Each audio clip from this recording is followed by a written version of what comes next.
A wonderful morning this morning. We're having an interesting morning here on Wake Up Call. I already have my annoying moment of the week for tomorrow. Guess what? Spoiler alert. It's updates. That's what it is. When you're in the studio and your computer says we have to update in order for this software to work properly and for you to have the information you need, we have to update. Well, it updated, then it updated, then it updated, and it screwed up audio and video. So, welcome here to Updates, the annoying moment of the week on Wake Up Call with Dan Tortora. So I apologize for the delay, and we are here with Papa Joe here this morning. I'm ecstatic to be here. I'm happy to be hanging out with you. I'm happy that, hopefully you can hear us in some way, shape, or form on the show this morning. And we look forward to having a great broadcast. So with that being said, here on Wake Up Call with Dan Tortora, inside of MonPazPopcorn.com's What's Poppin'.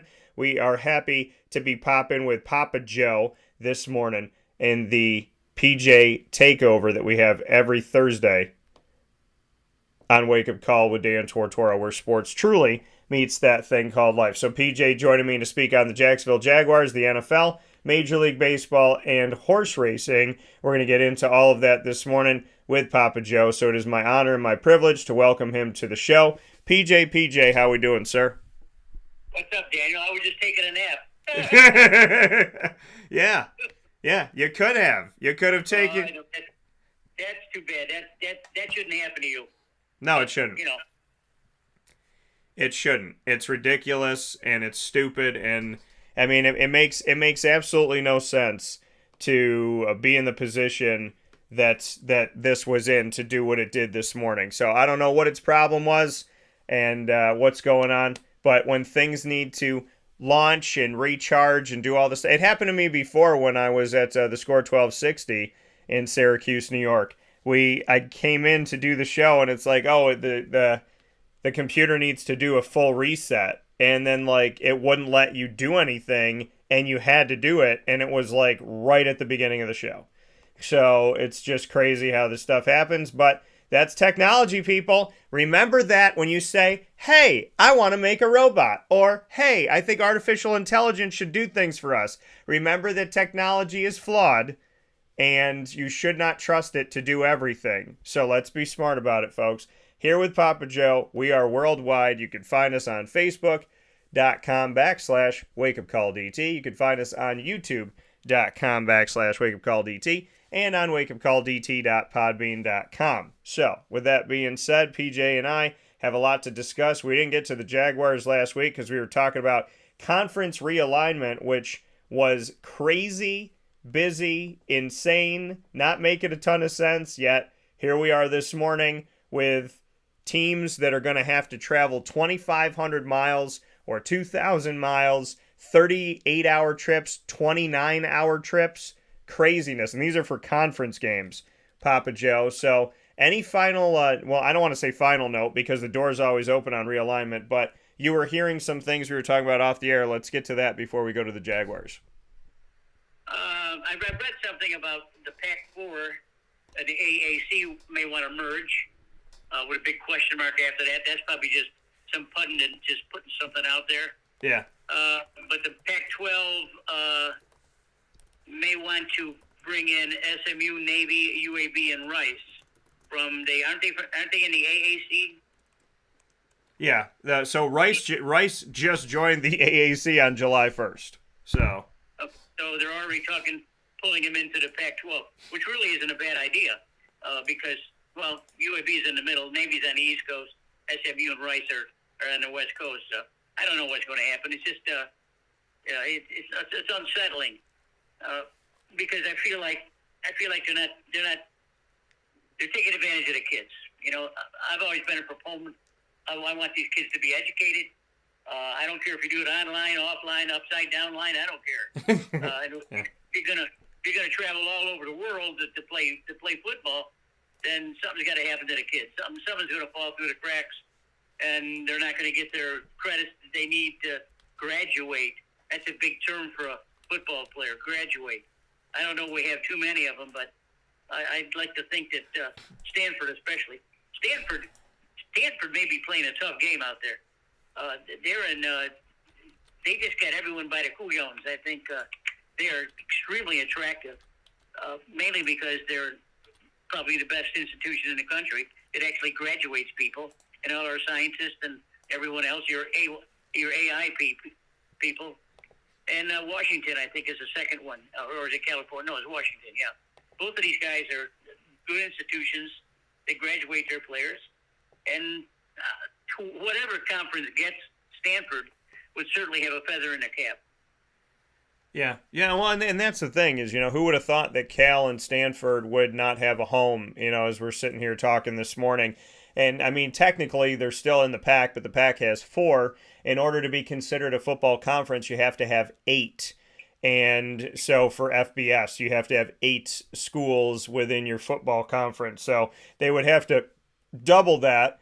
And they do have a 2-year period, They have a 2-year period where they can kind of grow into this thing. So they do have 2 years to figure it out if they were to stay 4. But, it's kind of ridiculous when you think about, like, scheduling and all that stuff. Like, what are they actually going to do here? But, I mean, ultimately, when push comes to shove, this conference has to figure it out. And, again, I think, I do think that the American, in my opinion, the American is having conversations. From what I understand and what I believe, I believe, and this is not me having a confirmation from somebody saying, like, yes, we are. This is me doing my due diligence and paying attention to things. I believe that the American Athletic Conference is at least having the conversation. And this is something that I think is trying to be figured out right now. And ultimately, if I'm the American Athletic Conference, I am not changing my name. I am not changing my logo. I am not merging. I'm either bringing in these schools or I'm not. I'm either bringing in a portion of these schools or I'm not. I'm not going to change my identity. A merger is ridiculous. A merger is absolutely ridiculous. And to me, this is not something that needs to be done. This it's not something the American Athletic Conference needs by any stretch of the imagination. And so I don't think that this is something that they need to really look at here at all. I mean, I think if you want to bring them in, you bring them in as full members, but you don't do a merger, because a merger is something different and a merger is something dicey to me for the American Athletic Conference. I don't think it's a good idea, because if you merge, then it's like, okay, well, who's in control?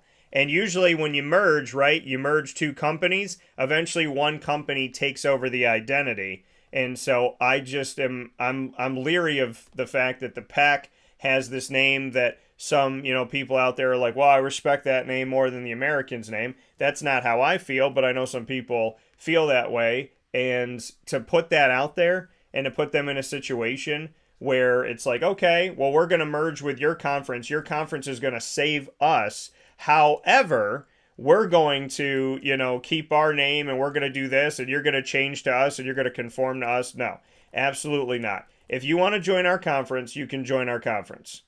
That's what I would say. If you want to come in, come right in. But we're not going to be changing all of our stuff to fit you and to make you feel like this is your conference. And that's PJ, really what I'm concerned with is, it can be enticing to bring in these schools, but and to have West Coast, because right now they have the Midwest, the Southwest, the Northeast, and the Southeast, and they have the middle portions of those areas. So they have a big portion of the country, the American Athletic Conference, and representation. But it's enticing to go after the West Coast. It's enticing to go after names like Cal and Stanford. At the same time, the American does not need it to survive. The American does not need it to thrive, in my opinion. And they definitely don't need to lose their identity, lose their name. And like I said, in a merger, the unfortunate part of a merger is that somebody ends up losing in the merger. And I'm just concerned that the American would bring in these schools and then somehow these schools would weasel their way into making it the Pac, and then the American does these Pac schools a service, and then over the next like 5 years, it becomes the Pac conference, and they totally lose who they are. Yep, that's about right. I think we're beating a dead horse with that. Yeah. So let's talk about something else. Yeah. Figure something out, guys. Let's just right. figure it out. You don't need it. Mike Oresco, I think, knows that he doesn't need it, but we'll see what happens from here. So the Jacksonville Jaguars, we're close to the start of the season. We're not that far away, and Jacksonville is in a place right now where it's funny, PJ, and I was talking about this on the show earlier in the week. There's this conversation around the country of people saying the Jaguars for the AFC Championship, the Jaguars for the Super Bowl. All these people want to talk about Jacksonville. You and I have talked about Jacksonville for many, many years. I've covered them on site, on location for the better part of 12 years. Yet now I hear, oh, Jacksonville's pretty good. Oh, what about Jacksonville? Oh, Jacksonville to the Super Bowl. What are your thoughts on the fact that something that you and I have discussed for many years and spent a lot of time on, now we're seeing all these people that didn't want to talk about Jacksonville, didn't care about Jacksonville, laughed at Jacksonville. Now everybody wants to talk about Jacksonville. Well, it's the pundits are getting together and now trying to circle the wagons on us, Daniel. But we've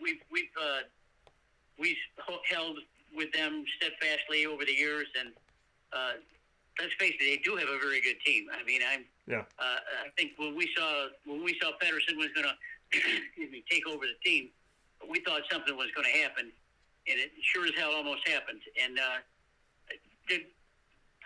there's a lot of things, there's a lot of moving parts, should I say, right now. I mean, the training camp's open now again, and pretty soon we're going to have regular games. Hi, this is Amy from regular games. It's going to be hard to come up with a roster of players that will fit Pedersen. I know he's a pretty finicky guy, and he's offense minded. So I think he looked at the first couple of scrimmages, like the last couple of days with Detroit. Yeah. He came out with some good comments about some of the guys, and I sort of came up with my own, should I say, not 53-man roster, but enough of the guys where I think probably in the next couple of weeks we're going to see some of these men actually be deleted from the squad. We have some exceptional players. I mean, there's on both sides of the ball, there's some absolutely sensational players, and I don't use that term very often. And there are some really, really good football players. And you start with the offense, and it starts with Trevor Lawrence, and you go all the way down through the line. So I'd sort of like to talk about that if we could. Yeah. Yeah, absolutely. I mean, I definitely, let's jump into it wherever you'd like to go with the Jaguars. Like you said, we've been covering this team for a long time, and I've spent a lot of time on site with this team and getting to know the players and some of the coaches, obviously over history. So, and spending some time with Tom Coughlin as well when he was back out there again. So I definitely, I can appreciate the country catching up to us. But if you want to learn about the Jaguars, you come to Wake Up Call. What do you want to talk about, PJ? Well, the scrimmage. Just some notes about the scrimmage against Detroit a couple times. Pedersen was pleased to see Devin Lloyd make a really big impression on him. Really good impact. Yeah. He's kind of a chippy guy, and I think I'm sure Pedersen likes the chippiness or not, but in this particular case, he did. He likes it. This guy plays with a lot of speed, and last year he had a few growing pains, but he was a rookie. This year he's just killing it. And of course, on the offensive side of the ball is Calvin Ridley is just flinging out there. He's just flying out there. Yeah. He's catching everything, running everything. The man will not be caught from behind. That I can tell you. Yeah. And there's another quarterback we need to talk about. His name is Nate Rorick, and I don't know much about him. But Pedersen told me that he's got some mental and physical toughness that he likes to see on his football players. So I'm beginning to think that Pedersen may like a little bit of chippiness, and this guy certainly does it. This guy reminds me of Gardner Minshew, who, by the way, lost his starting job at Indianapolis to Anthony Richardson. Go Gators. Thank you. Yeah. Anyway, just start with the guys. I mean, this is we're just BSing here. Nothing's really cut in stone, and you may have some other opinions also. Well, you got Lawrence Beathard and Rourke, which are going to stay a quarterback. I think we know what the running backs are going to be, which is going to be Etienne. Tank Bigsby is really showing off. Dearness Johnson and JaMychal Hasty. Those guys have been here from the get-go, from training camp on. They're all exceptional athletes. And if Etienne needs a rest, I wouldn't mind putting any of these guys in there. On the outside, of course, you got Ridley, Kirk, Zay Jones, Agnew. A guy named Tim Jones is making a lot of noise. Yeah. Parker Washington. I'm not familiar with these guys, Tim Jones and Parker Washington. But as long as I see Ridley and Kirk on the same side of the ball, one opposite the other, yeah. I want to see some real football. We can talk about that later if you want to, or just, I don't know anything about those guys. Maybe you do have something on them. Tight end, we got Ingram, Brenton Strange, Luke Farrell, and Garrett Prince. One of those guys is probably going to lose their job. Not sure about it. Not sure about Garrett Prince or Brenton Strange, but I do know Luke Farrell. I think he's a good ball player. I think he's a good complement to Ingram. Yeah. On the offensive line, here where it gets really dicey. You got Walker Litter, of course, Barsh, Luke Fortner, Sheriff, Harrison, who's the rookie, Short Shatley, who's coming back, and a guy named Van Lennon and a guy named Wells. Both of those guys were both in the conversations to make the team as offensive linemen. On the defensive side of the ball, let's talk about the offensive lineman first. You got anything on that? Yeah, I mean, the thing is, so, I mean, looking at this offensive line for the Jacksonville Jaguars, I think the biggest thing, and I've talked about this before, is the fact of depth. You know, having depth on this team at the offensive line unit is a huge part of what this team was lacking. You know, Cam Robinson, we know that he's out and, you know, he's suspended until week 5. He's been injured like every single season, so this is kind of an issue. They keep holding on to him, and at this point, you know, I mean, he's got to stay healthy and he's got to make good decisions. It's kind of like insult to injury, literally, when he gets injured over and over again, and then the insult of like, yeah, well, he's suspended now for 5 games until week 5. So it's really unfortunate. Now, Anton Harrison, who they drafted, could be filling in there at left tackle. Ben Barch at left guard. Luke Fortner, who they drafted last year out of Kentucky, at center. Now, remember, Tyler Shatley has been used in different places, so he might move to one of these guard positions, but he's questionable with a chest injury. Brandon Sheriff definitely did some good things coming onto the team last season from the Washington Commanders, and so he's at right guard. And Walker Little, who PJ has talked about over and over again, well before he got a starting job, came in last season, toward the end of the season, when the team needed to win the games to win the division, when the team was in the playoffs and it was do or die. Walker Little stepped in those last few weeks, and you saw no drop-off. To people not paying attention, they would have not even known the starter came out. So I credit Walker Little, who is definitely coming into this thing at any tackle position for Syracuse, for Jacksonville on offense, on the offensive line. Walker Little at right tackle or left tackle is the guy with the experience in the crunch time situations. I mean, Anton Harrison is a rookie. So Walker, how crazy is this? Young in the game, drafted recently, wasn't a starter, and now he is your main experienced tackle on the team. So that's exciting to see what he's going to do. I would imagine Anton Harrison's going to step up at one of the tackle positions. And, I mean, I love what Luke Fortner's done. I think Tyler Shatley and Ben Barch, maybe they'll... Ben Barch is one of those guys where I'm kind of looking at this situation saying to myself, okay, how much sense does this make for the Jaguars? Should they just go with Shatley or should they go with Barch? He's 25 years old, born out in Oregon. He's 6'6", 315 pounds, and went to St. John's, Minnesota. He's been in the league for a few seasons now, but I feel like Shatley will creep his way back into the starting lineup. What I like is they have depth, like I said, at every single position on the offensive line. Every position. A couple years ago, PJ, the Jaguars had about 3 names. Tyler Shatley was in 2 different positions, so he was the backup in 2 different places.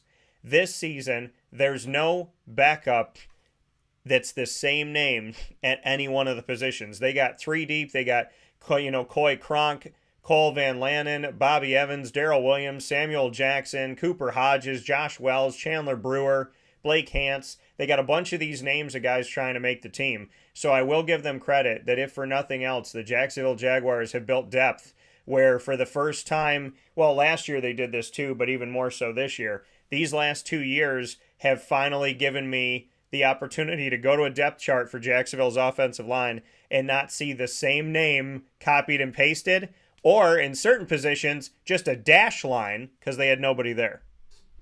It's true. Walker Little's a beast. I mean, he's a massive man and moves bodies around. And we saw it. I saw it at Stanford when he was playing. I thought for sure he would be moved right into the offensive line. But, we had Juwan Taylor and Cam Robertson.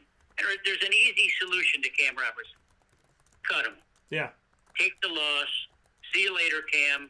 Bye. Go back and cry on Nick Saban's shoulder. That's all. Go to the defense. I'm trying to read my writing here, Daniel. Roy Robinson Harris, Hamilton, Fado Kosi, Gotsis, Ledbetter, Hatter Lacey, and Dwayne Smoot. I got penciled in for defensive line. A lot of those guys are familiar names to us, but some of them are new. Outside linebacker, I got Allen, Walker, Chason, and Abdullah.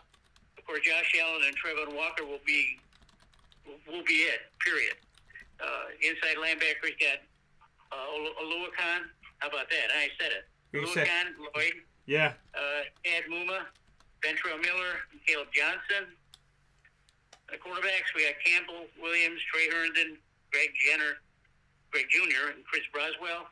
Safety, you got your man Andre Sisco, Jenkins, Wingard, my man, Wingard, Johnson, and Dan Thomas. So some of those names are familiar to our fans, but some of them aren't. So if you have any input on them, let me know. Yeah. Looking at the Jacksonville Jaguars on the defensive side of the ball, and I am proud of you for Lukin getting that out there. On the defensive line, Foley Fatukasi, Davon Hamilton, Roy Robertson Harris. Roy Robertson Harris I covered in college. Excited to see this. Dwan Smoot, they decided to keep him out of his rookie contract from Illinois, so I'm really looking forward to what Smoot can do. He has definitely stepped up a bit. Adam Gotsis, who we haven't seen a lot of, he did some good things a couple years ago toward the end of the season when Jacksonville was running under a new head coach when they had let Urban Meyer go and they had an interim system going on, so I'm happy he's still there. Devin Lloyd, excited about him. I also pulled a Devin Lloyd rookie card, so keep doing well, Devin. So I can see that rise up. But I definitely Devin Lloyd did some good things last year. The thing about this defense is I interviewed a bunch of these guys, knowing that they throughout the year had done notable things. It's not just that they have one or two really good defenders, right? It's that they have a plethora of them. Devin Lloyd being one of the young ones. Chad Muma, this guy's just out there killing it, getting after it. Love seeing him at linebacker. Foye Oluwakin, he has done a wonderful job on this team coming in at linebacker. And then, Trayvon Walker, who we were kind of question mark, what's he going to be? What's he going to look like? How's he going to play? He's actually, I think we can both say he's given us a nice little preview of what could be, and I hope he continues to progress and stay positively consistent. Josh Allen's Josh Allen. The thing that I love about Josh Allen is that there's another Josh Allen in Buffalo, and this Josh Allen was in that Josh Allen shadow because everybody's talking about Buffalo's Josh Allen. And then we started to watch this Jaguars Josh Allen get after it. And now people know his name around the country, and they should. I think he's one of those guys that might cost a pretty penny to Jacksonville, and I hope they keep him around. Tyson Campbell, we'll see how he improves as time goes by here. This is a high draft pick for them out of the Ohio State. So we'll see how Tyson Campbell is going to go, from Georgia, not Ohio State, from Georgia. My apologies on that. So Tyson Campbell coming to this team out of Georgia, and I want to see more from him. I definitely want to see some growth. I know he's young, on this team and in the NFL, but I'd like to see maybe a little more shutdown opportunities. Trey Herndon's still on the team. He's just an awesome guy. He's like Mercedes Lewis, and when Mercedes Lewis was there, he was just helping the team out, whether he got anything coming his way. Trey Herndon, I think he was the first guy I talked to this past season, or one of the first, and he's just a kind soul, nice guy, hard worker, proud to be there, help where he can. To me, he looks like a true teammate, and I love that Jacksonville kept him around for the locker room and to push these guys and hopefully get some opportunities. Rayshon Jenkins, man, this guy is awesome. Number 2, long hair, don't care. Love Rayshon. I had a great time talking with Rayshon. He made a ton of plays, including big-time play against the Cowboys to help them win the game. Rayshon's truly special. And then my man Cisco from Syracuse. The Cisco Chronicles continue, God willing, and have the opportunity to continue to talk to Andre Cisco. A big fan of his work, and so happy that he's earned his spot as a starter, and I'm not surprised. And then Andrew Wingard, a.k.a. Dewey. Dewey is, this is another guy who's they got a bunch of scrappers, They got a bunch of guys like the Herndons and the Wingards, and, some of these guys, even Foye Oluwakin and Chad Muma, I feel like wouldn't have gotten opportunities in other places, wouldn't have been starters necessarily, but Jacksonville saw something in them, and Rayshon Jenkins, and Jacksonville, bet on it. They put those teal chips on those names, and, they played that roulette wheel, and it struck those numbers that they needed. So I think that Jacksonville defensively has really built a group that throughout each of the different areas has notable names and leadership. And I think that this defense is a defense that could win a title someday. That's true. Just remember, folks, that this is just a sampling. Yeah. The camp is going full bore. They're doing their exhibitions. They're getting ready to play some games. So a lot of this lineup is probably going to change quite a bit. Some of these players that Dan and I talked about may not be on the team, or most of them will probably stick. I think we know enough about them to know which ones will stick and which ones won't. And I think Pedersen's the kind of guy that likes loyalty too. And he, unfortunately, I got to say that his son I didn't have on this list. Josh Pedersen. So I think his name is Josh. Yeah. Anyway, I don't know if he's going to make the team or not, Daniel. But it was a blurb online a couple days ago, where Pedersen went crazy because someone made a mistake. His son was the long snapper. Yeah. And it snapped it right over the kicker's head, and he went crazy about that. So I think young Pedersen probably is not long for the team. I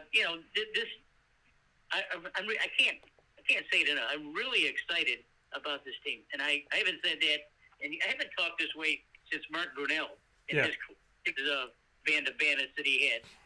But this is serious. The NFL is gonna hear about these 10, and it's good for us to talk about them all the time, whether they're not doing well or they are doing well. In this particular case, I'm gonna sit on the sidelines a little while until I see what's happening. I'd like to see a game first before I can really start shouting and cheering and shouting. So we'll see what happens when the practices are over with and the exhibitions games start. And we'll see what happens. We'll see. I want to see this kid named Rourke play.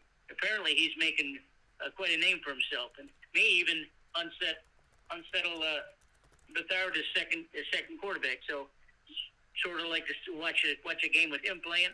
Other than that, the kickers and the long snapper was not going to be Pedersen, and the kicker, the punter are all the same. Yeah, and I just I'm putting out a message right now on social media, on Facebook at Wake Up Call DT, Twitter at Call DT, and this is what the message says. I thought you'd appreciate it, PJ. It says, "It's nice to see some talking heads give some respect to the Jaguars. I've been doing it since 1995 and professionally since 2003. Welcome to the party. You're late." Right. Good. I mean, come on, folks. Come on, folks. You know what I mean? It's like, I'm looking at stuff right now. Can Trevor Lawrence be the next great quarterback? It's like, you know what, networks? Welcome to this. But, I mean, if you actually want some expertise to talk about it, come to Wake Up Call. Talk to Papa Joe. Talk to me. Because the reality of it all is there's a lot of talking heads out there that want you to forget what they tweeted 5 days ago and what they haven't done or haven't said, or some of the things that they have said. But I'm looking around the country going, everybody's talking so highly about the Jaguars. But aren't these the same people that didn't even spend 5 minutes on them during, NFL Countdown? I mean, this to me is, hey, listen, you're going to say positive stuff. That's great. But, I think it's important for the Jaguars for them to not forget the media that's been there since the beginning. And also, and throughout this process, I spent a decade with the Jaguars of no playoffs. I came in covering the team in 2010. And since then, I've seen them go to the playoffs twice. And there was a long, giant lull when I came in from 2010 to when they finally did it. So, again, welcome to the party. You're late. We'll take a step aside for a fast break here on Wake Up Call with Dan Tortora. When we spin back around, PJ and I are going to go to the NFL in general, give you some excitement that we have for the upcoming season. I do want to make a note of this, though, while we're here on the depth chart, and PJ wanted to talk about this. When we discuss who may or may not be on the team right now, it's a sad thing, but it's typically a reality that, a lot of these teams bring in a ton of wide receivers, and you're not going to see all these names on the list, when push comes to shove. Right now, the Jaguars have 14 altogether. They have 14 wide receivers on the depth chart. And so we know Christian Kirk's going to be there, Calvin Ridley, Zay Jones, Jamal Agnew. And then, Kevin Austin Jr., Tim Jones, Parker Washington, Kendrick Pryor, Seth Williams, Jacob Harris, Elijah Cooks, Oliver Martin, Jeray Jenkins. All these guys are fighting for an opportunity to just stick on and stick with it. Jalen Moore, who he's on injured reserve. Jalen Moore is a guy who I got a bunch of rookie cards of. And, so that name's familiar to me, but a lot of these names may not be household names to you. The hope for these guys, and it happens with wide receivers, and it happens with running backs, and it happens with tight. It happens at every position, but I think, being at camp for as many years as I have and going to Jets camp and Bucks and the Bills, covering a bunch of teams, not just covering like the Jaguars and what they're doing, the wide receiver position is where you see them bring in volume and then they see who works and they let a bunch go. The Jags will carry 5, 6, 7. Some of these guys might be taken off the roster but then signed to the practice squad. But the question is now is which one of these guys is going to step up that they're going to make it into the 53? Can a Parker Washington or a Tim Jones or some of these guys that might have done some things, can they stick around? Because the Jaguars have made some hay with guys that were low on the depth chart. But this is where you really look at it. And it's the same thing for the tight ends this year, in my opinion, too. Right now they have 6 tight ends. They're not going to keep 6 tight ends. So that's something else to look at. I think some of these offensive linemen, there is depth, like I said, but which guys are going to really make it here? And, are the Jaguars going to keep around all of their corners? Because they, right now, at this point, they currently have 7 on each side. So they have 14 corners that are on the roster trying to make the team. So, as things get cut, it's sad. I don't like it. It's the part of the business I really don't like is when I have to look here and see names that disappear. But, ultimately, just describing the depth chart, wide receivers, they're not all going to be on the team, and not all the tight ends, and maybe not some of the corners and whatnot. So, and some of the offensive linemen. So it's just something to watch. But my prayer and my hope is that everybody finds a home. And if it's not in the NFL for whatever reason, the USFL, the indoor leagues as well, and of course the XFL, there's different opportunities now. The CFL and, the USFL and the XFL have actually gotten some footing in this country that they've been sticking around. So I hope that continues, and I hope we keep seeing growth so that all of these people have an opportunity to do what they love and love what they do. We'll take a step aside for a fast break. When we come back, PJ and I will take a look at the NFL in general before shifting gears to baseball and horse racing. Right after this, where sports meets life. Carvel DeWitt, it's what happy tastes like. Do you know why? Because we make ice cream. Creamy, rich, flavorful ice cream. Not yogurt or iced milk like some of our competitors. Ice cream. Fresh, by hand, daily. For the calorie conscious, we have something new for you. Our new Carvelite. Same great flavor, creaminess, and texture of our regular ice cream with only 35 calories an ounce. So whether you want an ice cream cake, flying saucer, dasher, carvalanche, hard or soft ice cream, we will satisfy your craving with our fresh, handmade regular or new Carvelite ice cream. Carvel DeWitt. It's what happy tastes like.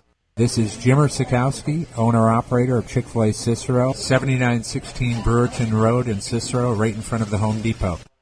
I had a deep feeling that God wanted me to do something bigger with my life and to help people, help others. I kept putting Chick-fil-A in my life, and I realized as I was going through the franchise selection process that positively impacting the lives of others was really core to what we do here at Chick-fil-A. First of all, it starts with the food. The food is brought in fresh daily. We bring in local produce. We prepare to order in the kitchen. We hand bread our chicken. We hand spin our milkshakes. It's great food. It doesn't taste like fast food. I think the second thing is the way people feel when they come in a Chick-fil-A restaurant. It's different. We try to treat people with intentional kindness here, which is very different and deeper than good customer service. And so I think it feels remarkable for most people to come in a Chick-fil-A restaurant. And then lastly, the impact that we try to have in the community is very different. It's a big part of the expectation of every operator of a Chick-fil-A restaurant is that they're actively engaged in their community, they're a leader in the community, and they're making a difference. When they realize that what we're striving to do is to shine a little light in their life, that's a very, very different experience than you will have in any other quick service restaurant. And it's that remarkable experience that I think people will emotionally connect with.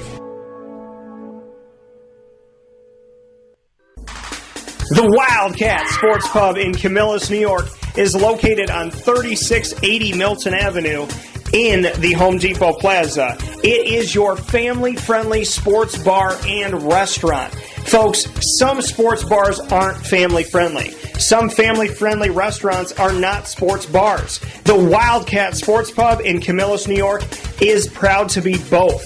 It is that marriage that you've been looking for years. The Wildcat Sports Pub is your home base for your sports bar and restaurant needs, games for the kids, indoor and outdoor activities, and enough things on the menu to come back every single week and get to try something new. They're open Sundays from noon to 8 p.m., Monday through Wednesday, 11 a.m. to 11 p.m., and Thursday through Saturday from 11 a.m. to midnight. For reservations and party information, call 315-487-2222 for the Wildcat family-friendly sports pub and restaurant.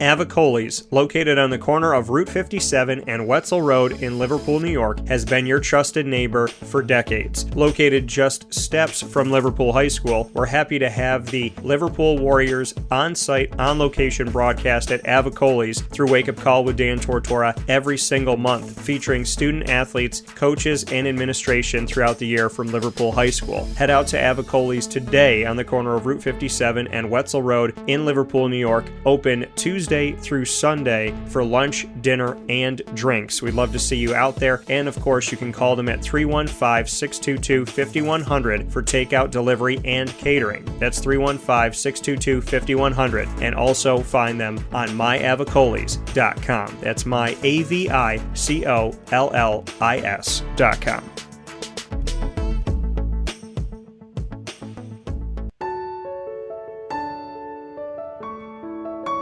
Having peace of mind when you're out of town that your furry-loving friend is safe and sound means taking them to Canine Campground, because we all know that when it comes to the love of our pets, it goes well beyond the call of duty to make sure they're safe and sound. Right, Lily?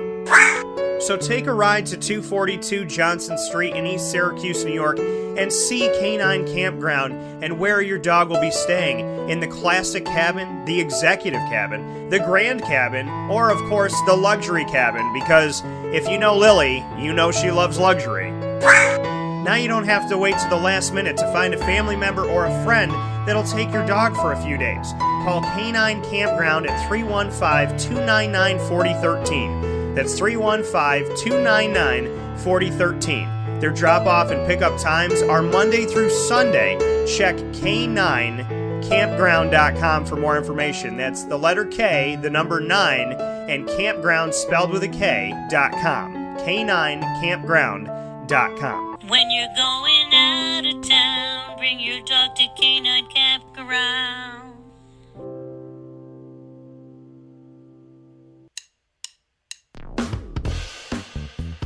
PB&J's Lunchbox, the food truck that you love finding all throughout central and upstate New York, now has a street-side cafe. So when you're craving their traditional favorites as well as their out-of-box amazing menu items, you can now head to 663 Old Liverpool Road in Liverpool, New York. Located just minutes from the highway, the Thruway, Destiny USA, and Onondaga Lake Parkway, PB&J's Lunchbox Street-Side Cafe is there for you Monday through Saturday from 9 a.m. to 7 p.m., serving breakfast, lunch, and dinner all throughout the day. Get breakfast for dinner, dinner for lunch, whatever you fancy, including their award-winning grilled peanut butter and jelly sandwich. Find them at 663 Old Liverpool Road in Liverpool, New York. PB&J's Lunchbox, where we love to know what's in your lunchbox.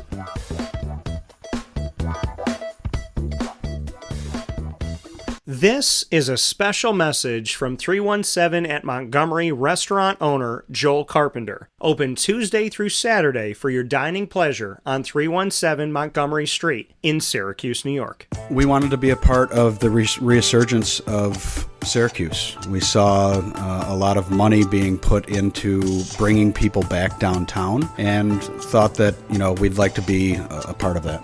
I love putting together a good dish where people see it first, they fall in love with it, and then it tastes just as good as it looks. We want to provide the best food in Syracuse that we possibly can, and we want you to leave here talking to your family, your friends about what you had to eat first and foremost, but also our service, and to walk out feeling like you're part of our family. I work out in the front of the house a lot, and I love walking to every single table, asking them how everything is, and people looking at me and smiling and saying, this is the most amazing short rib I've ever had. This is the most amazing filet I've ever had. And Donna is great. Sarah's amazing. Thank you for coming over and talking to us. And then them just being truly happy for the experience that they've gotten. 317 at Montgomery Restaurant, part of the fabric of downtown Syracuse, located on 317 Montgomery Street in Syracuse, New York. Open Tuesday through Saturday for a unique and memorable dining experience.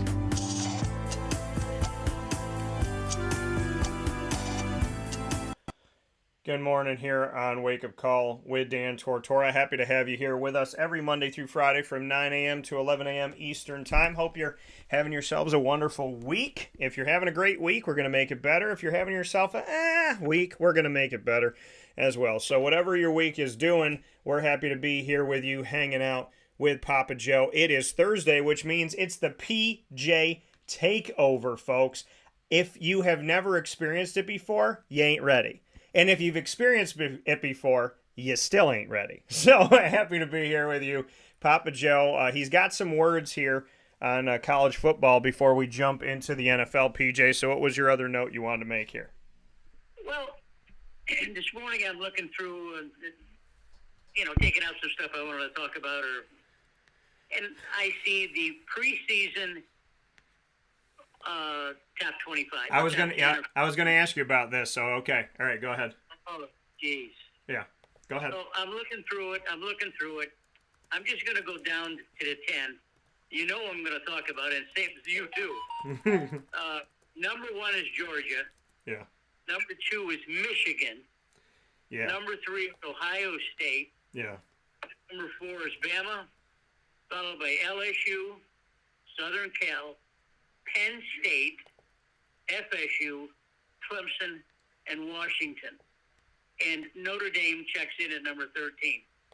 Now, of all the times that we've been together talking about stuff, the one thing that we certainly agree on is why is the Big 10 or 12 or 20, whatever the hell it is now, why are they always mentioned in the same breath as these other schools? I can't figure it out. The pundits may have a lot of pull up there north, but until Michigan, Ohio State, and Penn State, until they pay their dues and they whip someone's ass other than inside their own conference, will we be able to talk about them in the same breath as LSU or Alabama or whatever, you know? One thing we did agree on this year is FSU is going to be a main attraction for the ACC. They are, as a matter of fact, I'm going to say it right here now.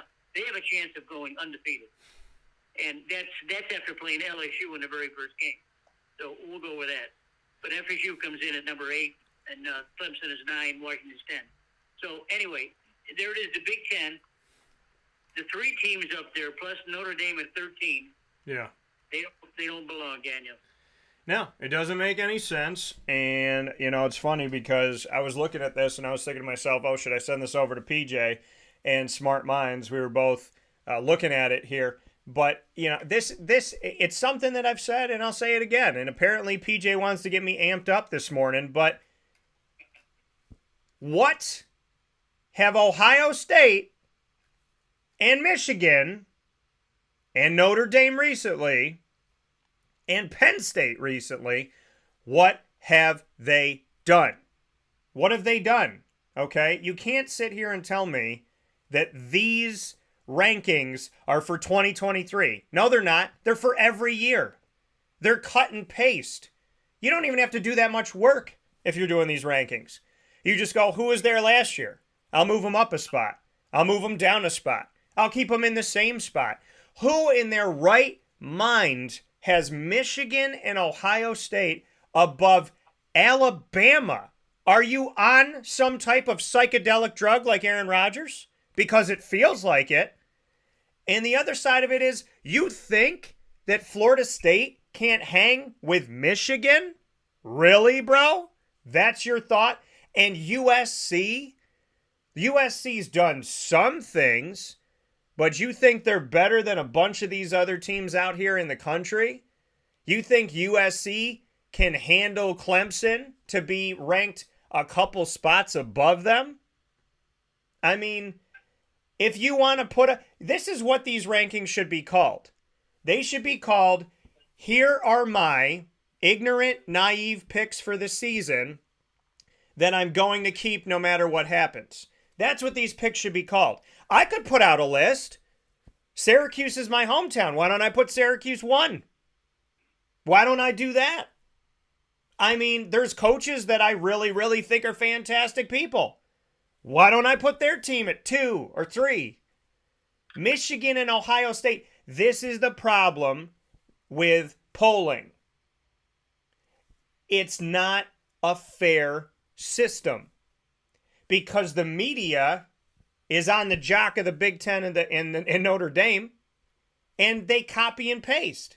And the coaches are not any better when the coaches should be getting together going, no. This is not how it should be. And the college football playoff does the same thing. Let me prognosticate for you.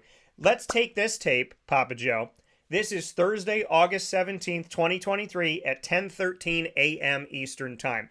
I'm going to say something right now, and I'm going to predict to you that I will be right when the first college football playoff poll comes out. I'm going to tell you right now, in this moment, in August, because I want to prove a point that's already been proven, but I want to prove it again. If Michigan and Ohio State remain undefeated or one loss when the first college football playoff ranker comes out, mark my mother freaking words that both of these teams will be ranked in the top 10, if not in the top 6, and one of them will be in the top 4. I am telling you that right now. And why am I telling you that right now? Because I know that the system is flawed, and I know the system is based on personal preference for the people that are voting. So I'm telling you today, August 17th, that when the first college football playoff ranking comes out, I promise how good I feel about. I can't say I promise because a promise comes from me. I predict, and I believe, and I'm putting it in the time capsule right now, that Ohio State or Michigan will be in the top 4 in the college football playoff, first ranker this season, and they'll both be in the top 10, if not the top 6 or 7, if they're undefeated or have one loss. I'm telling you that today. And the reason why I'm saying it so confidently today is because the system's broken and it has nothing to do with games. It just has to do with names. And that's why I'm saying what I'm saying. That's true. I mean, we both feel that way. You're a little bit more vociferous than I am, which is fine. Look, I don't ever wish them any bad luck. I wish both Michigan, Ohio State, and Penn State, I wish them luck. I hope that they absolutely. That they do well. But you got to earn your stripes, people. I mean, people know that I dote on the SEC all the time, and folks, I do it for a reason. The reason is because it's true. Because they win. Until these teams that we've talked about can play the teams that I talk about, there is no conversation anymore. So I had to get that out there because I knew you would pick up on it. No, and I saw it as soon as I saw Michigan second. I was like, well, this poll is not even a good poll. I mean, that's the thing. If you're going to do stuff like that, then, and I'm not saying every year, there's some years where, yeah, you can put them up higher. But this is who Michigan beat last year. Colorado State, unranked. Hawaii, unranked. UConn, independent, unranked. Maryland, unranked. Iowa, unranked. Indiana, unranked. Penn State, ranked too high, but ranked 10, and they beat them. Michigan State, unranked. Rutgers, unranked. Nebraska, unranked. Illinois, unranked. Ohio State, ranked. And Purdue, unranked. So you beat 2 teams that were ranked, and they were in your conference. You didn't have any non-conference opponents that were unranked. You played Colorado State. They haven't been good in years. You played Hawaii, who hasn't been good in years. You played UConn, who's been okay. They got to 6-6. I mean, what is this schedule that the Big Ten, and the thing is, they say, well, Dan, they beat 2 ranked teams. They beat a top 2 ranked team in the nation. But that's because of the flawed ranking system. Ohio State only looks good on paper at number 2 because they're going to be at number 2 no matter what they do, in most cases. They got to lose 3 games. And even then, somebody will try and argue that they're a top 10 team in the nation. So Michigan's only wins last season against ranked teams were in their conference. And both of those teams were ranked too high because of preferential treatment. You know, and now where is Michigan? They're ranked in the top 2 going into this season. And then where's Ohio State? Ohio State's ranked 3. Who did Ohio State play last year? Notre Dame, ranked 5 in the nation preseason. That was a mistake. Arkansas State, unranked. Toledo, unranked. Wisconsin, unranked. Rutgers, Michigan State, Iowa, unranked. Penn State, ranked in their conference. Northwestern, Indiana, Maryland, unranked. Michigan, ranked too high, and they lost to Michigan. I mean, come on, folks. This is reality. They're only teams that Michigan and Ohio State are beating that are ranked most of the time are the teams that are within the Big Ten. And they're only ranked because they're in the Big Ten. That's it. I mean, it's a cyclical system of we're going to rank Big Ten teams way too high than what they've earned. And then if anybody beats them, it's going to look like a good win because of how high they're ranked, but they're not supposed to be ranked that high. Who have they beaten out of conference? Tell me. I'll wait because there's going to be crickets. Clemson has beaten Alabama in the last decade. Who beats Alabama? Nobody. I mean, I remember I just had an argument with somebody who said to me, Dan, Cincinnati made it to, because I was defending the American Athletic, as I've done for a decade, and I feel like one of the only people in the world that's done that, but I'm happy to, because they deserve it. I'm not doing it just because. I'm doing it because there's reason to. Cincinnati makes it to the college football playoff. They should have made it the year before. I went to the Chick-fil-A Peach Bowl when they didn't make college football playoff, and they played the Georgia team that went on the next season with a lot of the same players and the same coach and won a national championship, mind you. And that Cincinnati team played that Georgia team, and Georgia needed 2 final possessions and a field goal to get out of there alive in the Chick-fil-A Peach Bowl New Year's 6 game. So that national championship team that had a bunch of the players and the same head coach the next year when they won that national championship almost lost to Cincinnati. And that's an SEC team. Then Cincinnati goes and plays Alabama in the college football playoff, and they lose in that game. And I interviewed Nick Saban, and everybody took credit for it, like they typically do. And I interviewed Nick Saban, and what did Nick Saban say to me? There's no doubt in my mind that the team on the other side of the field deserved to be there. Cincinnati absolutely deserved to be in the college football playoff. And then what do people say to me? Well, Dan, they finally made it, and they got killed by Alabama. That's not a proper litmus test. Everybody gets killed by Alabama. So in that case, if Cincinnati doesn't deserve to be in the college football playoff because they lost to Alabama, that means that nobody but Clemson deserves to be in the college football playoff. Ever.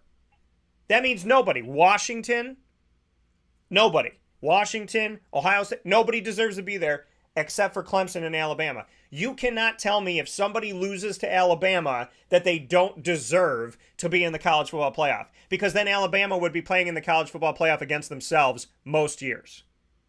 Who loses to Alabama? Alabama, on average, has 1 to 0 losses per year. So you're telling me the one team that loses to them is a crap team? There's a lot of drugs people smoking this morning. But PJ and I are drug-free, so you can go ahead and PP test us. I'll tell you that much. Yeah, it's true. You know, to give you a good example about what we're talking about is that Georgia lost almost their entire defensive team last year. Yeah. And, I don't know, 8 or 9 of them wind up in the NFL. And Alabama the same way, the best defensive player in the nation. And both of these units are coming back with players that are untested, more or less, maybe in a few games here and there, but they test themselves on the field against their opposite opponent, offense, defense. And Nick Saban's got a keen eye, so is Kirby Smart. They know what they're looking for, and what they do is they draft well. Alabama, typically, when the recruiting season starts, is always down on the bottom somewhere, 35 or 40 or something like that. They don't make their mark until some of the players that they've wanted or really would like are being signed by someone else or promised by someone else. So when Alabama starts recruiting late in the recruiting season, like right now, they went from 15 to 4 because they signed a couple of 5-star players. You know, if you heard me before, I don't much care for the star systems for ball players, for college kids. I don't like it. I think it's demeaning.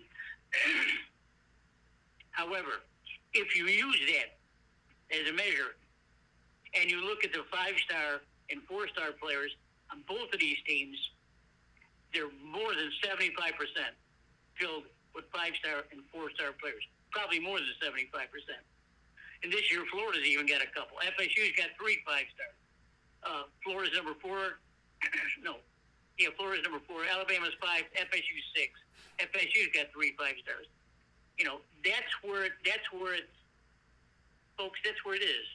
That's where these guys make it. They make it on the recruiting field, and they bring them into a system that works. Alabama's system works. Georgia's system works. Florida not so well right now, but the teams that we're talking about, those are the ones that come up through the rankings and wind up playing for a national championship when they're freshmen. Well, and you look at this. Alabama, Georgia right now, Clemson will be on their way. There's teams that have earned their keep. And I'll say this a billion times because you hate on the Big Ten. I'm not hating on the Big Ten. I'm disliking the unfair treatment. And if it was given to the ACC or given to the American or given to the SEC or whatever, listen, the SEC gets those spots and they back it up. Michigan and Ohio State don't back it up. How many times have they backed it up?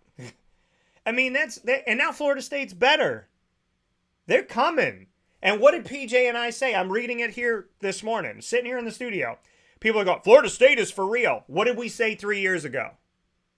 What did we say? What did I say when Mike Norvell went there and people went, who? Who's Mike Norvell? Memphis? Who wants a guy from Memphis? I don't know who he is. We should fire him even though we just hired him. What did I say about Mike Norvell? He built something in Memphis, spent 4 years with him in Memphis. Give that man time. He's going to build it in Florida State. What did Papa Joe say? This is a good hire. Give this man 3 years, he's going to be all right. Where are we at right now? People talking about national championship contender right now. What did we say? It's nice when people say it 5 minutes before it happens, but what about 3 years before it happens? What about when I saw something in him 7 years ago, 8 years ago? This guy's sending guys to the NFL. He's not just winning games. He's helping these gentlemen have a future for their family's family decades down the road. Mike Norvell is a good coach, and he touches stuff and has been turning to gold lately and before that. So, folks, pay attention. I would rather put my money on Florida State this year than Ohio State or Michigan. I would rather put my money on Clemson than Ohio State or Michigan. Now, Georgia is a beast. Alabama's Alabama. But, folks, if you keep giving spots to Ohio State and Michigan, there's only 4. If you give them 1 or 2, you're disrespecting college football fans that actually want to see a true champion win the game. Because Ohio State and Michigan, all they're doing is beating teams within their conference that are ranked too high because the media and the coaches put them there and the college football playoff puts them there. It's a predetermined system, and that's why it's flawed. And that's why I said on August 17th, 2023, one of these teams, if not both of these teams, is going to be ranked in the top 10. They're going to be ranked in the top 10 if they're undefeated or 1 loss. They might be ranked in the top 6 or 7. One of them's going to be in the top 4, probably Ohio State, because it happens every single year. I'm telling you it now because I'm proving a point.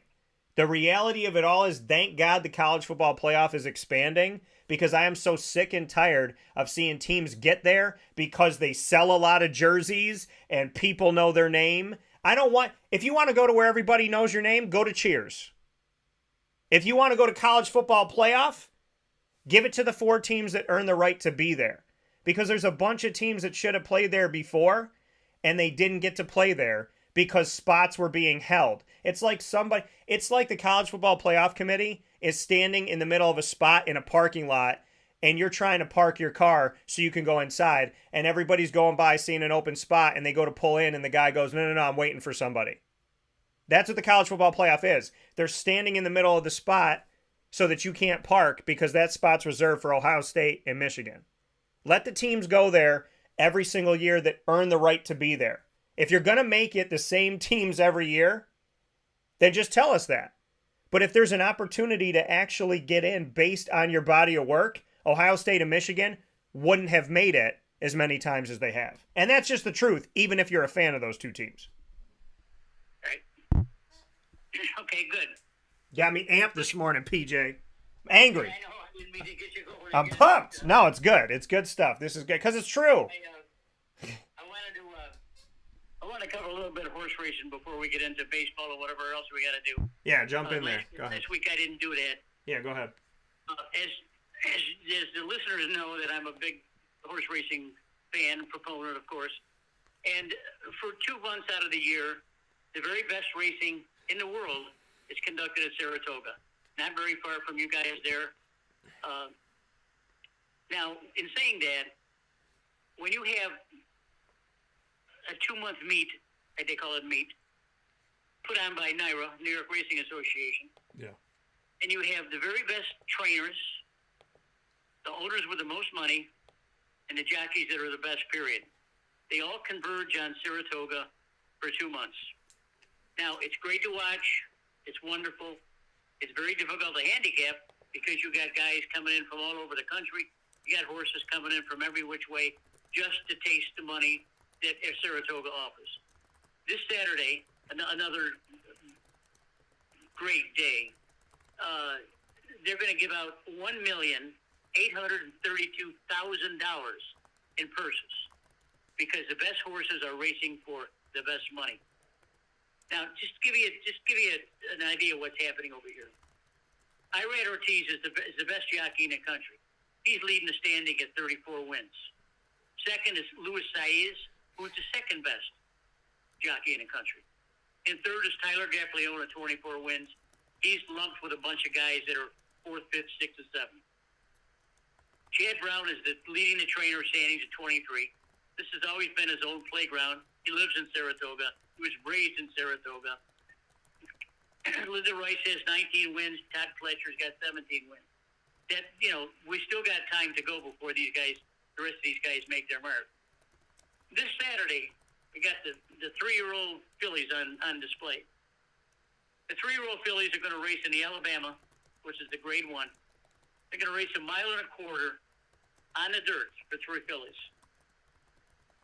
When the 3-year-old fillies race on the turf on the same day, the Lake Placid is going to be held, which is at 1.16 miles, not at 1.25 miles, for 3-year-old fillies on the grass. For the dirt aficionados, there's a horse called Wet Paint, trained by Brad Cox, who's all over the country. He's everywhere. For the turf, the 3-year-old filly turf race, I got Esprit by Chad Brown. He's also got there's 12 in the field for the Lake Placid, which is a grade 2. He's got 4 entries in it, so he wants it real bad. Anyway, folks, if you can watch this on Fox and Fox 1 for 5 and 6 hours almost every day that they're on. Wednesday, Thursday, Friday, Saturday, Sunday. That's what the meet is up for. With that being said, you can also catch it if you join NYRA. You don't have to buy anything or anything like that. Just to join NYRA, be a part of their network, and you get their picture, their races imported onto your own screen, which I have, and I don't miss anything. So I'm up to date a lot of it, just like I am with baseball. I like the people up in the north, especially in Syracuse and around the area. Yeah. If they ever have a chance to go to Saratoga, just for once, you don't have to go there 20 times. Enjoy the ambiance that place has. It's unlike anything I've ever been in, period. And I've been in racing across the world, in England. Nothing compares to Saratoga. So if you ever get a chance, drive up there, pay your tickets, park somewhere, watch the races for a while, enjoy it, understand what I'm talking about, and then head back home. You won't be disappointed. Yeah, and that's the thing, like you said, going up there and enjoying it and just spending some time, up at Saratoga. It's a place that people talk so highly of, and a place that, is special to a bunch of people. And, I look forward to that opportunity. It's not something that I've done, but it's something that I would like to do, and to really get to experience that. So I always love you putting some information out here about horse racing and giving some respect to it because it's one of those sports we don't hear enough about. PJ, I do want to throw this in here. Speaking of some things we don't hear enough about, the Women's World Cup, mind you, folks, I just want to put out a nice congratulations and express my excitement for the fact that one of my homeland of my family, of my ancestors, is Spain. And Spain, their women's national team, has never made it to a semifinal. Well, they did. And now they've made it to their first ever final. Spain, the women's national team, made history in advancing to the semifinal round against Sweden. And their 2-1 defeat of Sweden is now in their first championship game in the FIFA Women's World Cup ever. Spain will play England for the right to own multiple peninsulas. No, I'm kidding. But wouldn't that be interesting? If we beat you, we get to expand. We get to. How about this? Like if Spain beats England, or England, like if they had something like that, it's like we could put our flags in your country. That would have been nuts, right? That's like ultimate bragging rights. But Spain is playing England. This game is unfortunately going to be at 6 a.m. because it's overseas. But 6 a.m. Eastern time on Sunday, this coming Sunday, August 20th on Fox. Spain, England for the Women's World Cup, the first ever opportunity for my ancestral connection, which is Spain. So, as I say, vamos, and viva España, and I am so excited for them being there. So, my love to Spain and my love to my family that is there, and a big time shout out to my family that has interacted with me over the years, including within these last couple of days. So, God bless y'all. I hope y'all get your first ever World Cup. I'm excited, and I got to wake up at 6 a.m. on a Sunday, PJ. That's good. Speaking of soccer, the women need a coach. I guess this guy didn't work out too well. And I was looking at the candidates today before we came on the air, and there's 3 or 4 deserving coaches out there that would love to coach the women's team. I'm not sure of their names right now, but they seem to be all credentialed correctly. They're not rookies or anything like that. They've been around. Yeah. They currently coach other teams or other areas. So I would like to see. I remember a couple of years ago when Mary and I got into the women's team, and we watched every game that they had, and of course they won it all, and that was exciting. But I've fallen off the wagon a little bit now. But I'd like to see someone come in, maybe a woman, that could put our team together and allow them to play up to their potential. So let's hope that happens. Yeah, let's hope they find some leadership, and I hope you all are watching the World Cup finale on the women's side this Sunday, August 20th. Folks, be ready. This Sunday, August 20th at 6 a.m. Eastern Time. My TV knows to record all of the games that are for Spain and Italy, and so Italy fell out of this one, and obviously America. Fantastic. The greatest country in the world when it comes to FIFA Women's World Cup has been the United States of America. And a lot of people still don't know that, which I think is a horrendous party foul. And so, the women will bounce back in America.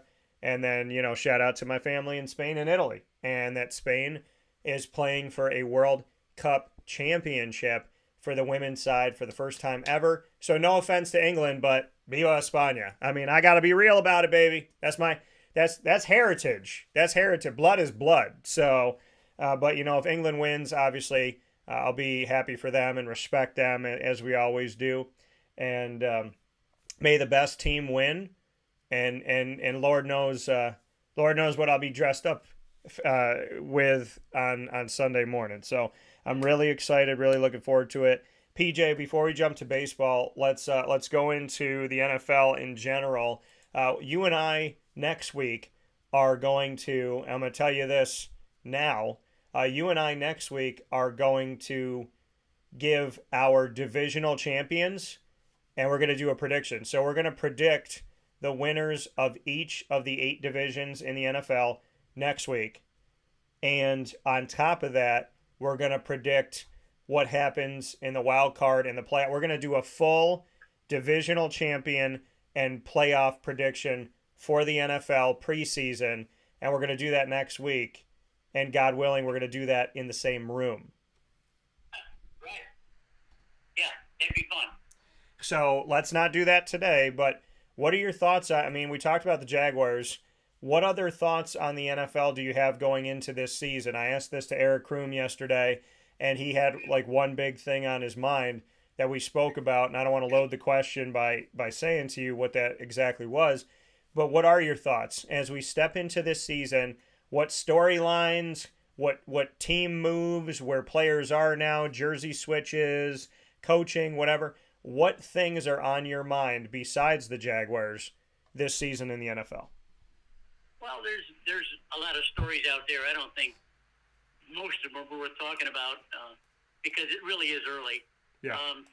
But I am following what the Jets are doing with Aaron Rodgers, and even though I don't have Aaron Rodgers with the Pack, I'll still be a Packer fan, of course, and I'll have him on my screen down here because I have football, the package for baseball and football. I find it curious that the offensive line did not do a very good job yesterday. They scrimmaged. I forgot who they scrimmaged. The defense, they sacked Rodgers, but you don't wrap him up and throw him down. They just go up to him and they call him a sack. Offensive line have a difficult time with Aaron Rodgers. He voiced his displeasure about that. Also, I like that they brought in another running back. I think it was Dalvin Cook. Didn't Dalvin Cook sign with the New York Jets? Is that right? So Dalvin Cook, well, here's the thing, and that's another conversation to bring up. He has officially joined the Jets backfield, but Dalvin Cook, Derrick Henry, Ezekiel Elliott, here's these guys that like top 10 guys, top 5 guys, and fantasy football studs. And who would have thought that Dalvin Cook, Derrick Henry, and Ezekiel Elliott would be sitting out here waiting for somebody to call them? It was just absolutely insane. And, Dalvin Cook going to the Jets. I mean, listen, you got Dalvin Cook now. You got Breece Hall coming back from his rookie year where he got injured, could have been rookie of the year. And you got Michael Carter. I mean, they got 3 backs in New York right now where 2 of them could be starters, maybe 3. So definitely in your 2 deep. I mean, the Jets got some guys back there. And listen, this is what teams do. When you got a really good quarterback, but he's getting older, you get a good running game to help him carry forward. And that's exactly what they've done. I mean, Aaron Rodgers is a talent, and Aaron Rodgers is almost 40 years old, and he's been in the league for a while. So it's not that he can't throw the ball. It's not that he can't do things. But as a guy gets older here, except for Tom Brady, who's a friggin' enigma, but as he gets older here, you start to run the ball more and do some things with that and whatnot. And I really feel like the Jets, I mean, on paper, they got the ability for Aaron Rodgers to not have to throw for half the game if the guys are running the ball well. Well, it's true. I think didn't Ezekiel Elliott went to the Patriots? Yep. Was the grumpy old lobster bowl captain. Those 2 moves I piqued my interest. I think that Elliott will be used perfectly by the grumpy lobster bowl captain. He likes to catch the ball out of the backfield. Runs really well. We know that. Doesn't block as well. Cook is the same kind of back. These guys, running backs in this league typically don't last past their 30 years old, unless you're Adrian Peterson. But, if you get 3 or 4 or 5 years out of a running back, that's great. Yeah. And that's why we see so many of them, even in their late 20s. They're almost out of football. And you got guys like Elliott and Cook, who look at Cook is a hell of a football player. I mean, he carried Minnesota sometimes, and here he was out of a job. But it seems like that the powers to be in the conference, they look at these guys and they say, well, they've been beat up for 3 or 4 years. I'm not going to take a chance on them. Well, someone else is going to take a chance on them, and Darvin Cook and Ezekiel Elliott are probably going to be a major part of the offense of the teams. So for the general managers and the coaches to be so narrow-minded when it comes to an athlete like that, it's not fair. Now, granted, if they were coming off injuries, it'd be a different story. But both of these guys are sound. Some of the running back, Derrick Henry. I mean, he can carry 3 teams for crying out loud. Now, and Derrick Henry's in the same boat. Frankly, he's not going to play for Tennessee this year. So Derrick Henry, look at this right now. Let's see here. To sign with the team. Yeah. So Derrick Henry is with the Tennessee Titans. So they let me see here. I believe he's still there. I'm looking at the most recent deal that he has. So yeah, he's going to stick with it was weird. It was like, is he going to be a Titan? Are they going to let go of him? What's going to happen here? I mean, there's all this stuff that he was going to go to the Cowboys. So yeah, I mean, DeAndre Hopkins said that Derrick Henry was a reason for him to sign with the team. So yeah, Derrick Henry's still staying put as of now, but I just double checked on it because it was such a strange scenario. It was like I could never even imagine the Titans getting rid of Derrick Henry, but they had a guy, Dontrell Hilliard. They had him right behind Derrick Henry that they drafted, and I thought he was going to be the future of the team, and they let him go during his rookie contract. So I don't know what the Titans are doing, but I'm okay with it as a Jaguars fan. So I mean, it's crazy, PJ. It's been a little bit strange, this Derrick Henry thing with the Titans, but as of now, he's a Titan. Well, I like it. I like the position that Cook and Elliott have now, and I think that Robert Salah for the Jets. I'm not sure I know much about his offensive side of the football, but if he's got an offensive coach, he's happy to see Cook come to the team. Yeah. And so is Aaron Rodgers. Are you kidding me? So Aaron Rodgers had to see him play against Minnesota all these years. He's probably thinking, when can I get a guy like Cook? Well, you got him, so now I'll use him. So let's see what happens. Yeah, it's definitely, well, I mean, you look at this now, you talk about running backs, and people have been saying for years, running backs span in the NFL is like 2.5, 3 years, right?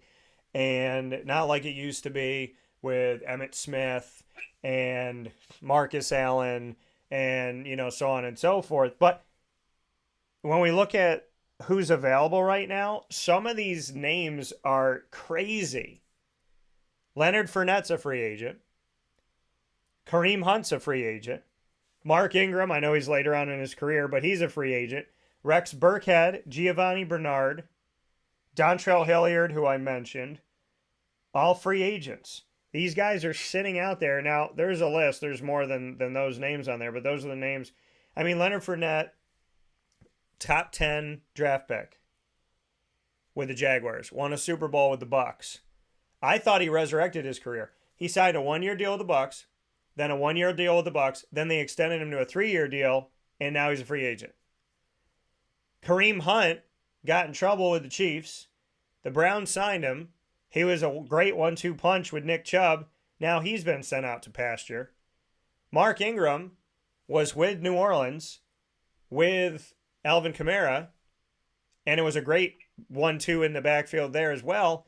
Then he decided to leave, and it didn't work out, and he's bounced around to a ton of teams. Now he doesn't have a home. Rex Burkhead was one of the guys that got utilized in an offense you can't stop with Tom Brady, and was most recently with Houston.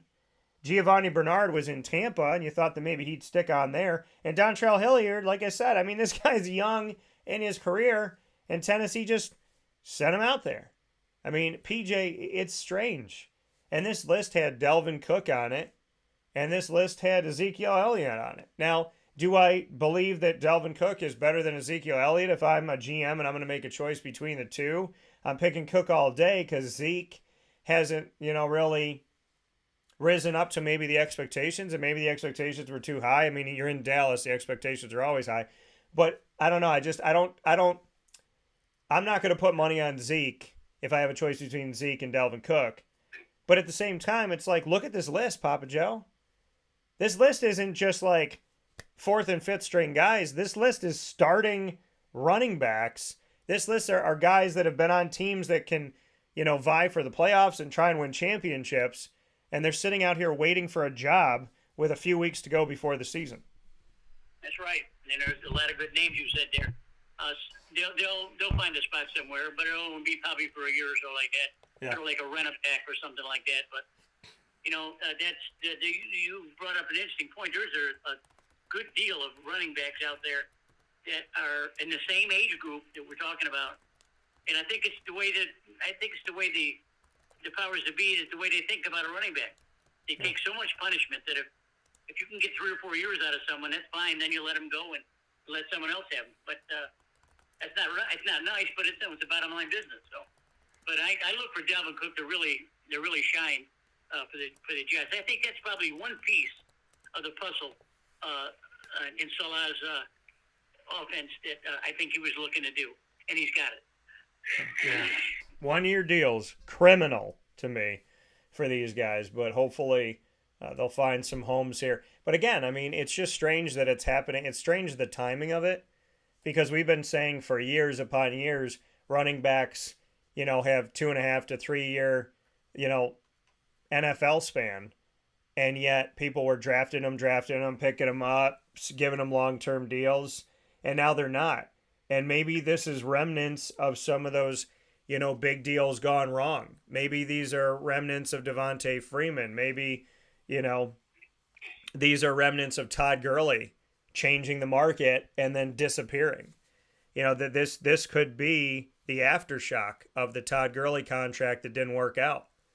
So, but that's you shouldn't have to pay for somebody else's lack of production. But I mean, we've been talking about the running back not having a ton of time in the NFL in general, and you would think if we've been talking about it for so long that we would see it more reflective, but it's reflecting now, and it's reflecting in a terrible way to the point where running backs don't want to look into this pool and see that reflection.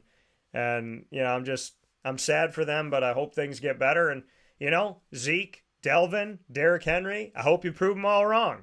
Well, no, I don't want to say that. Let's not say that. It's not about them. I hope you prove yourself right. Screw them. Don't matter. I hope you prove yourself right, and I hope you put some good work in. And with that being said, we're going to take our final step aside. We're going to come back and talk baseball. PJ and I are running the gamut. If you're watching Wake Up Call on Thursdays, you're going to get like 19 shows in one. Who's talking about horse racing, baseball, the Jaguars extensively, the NFL, college football? We've gotten it all in an hour's time here as we're going to be shifting to Major League Baseball right after this, where sports meets life on Wake Up Call. Stay with us. Open daily 6 a.m. to 1:30 p.m. For takeout orders, call 315.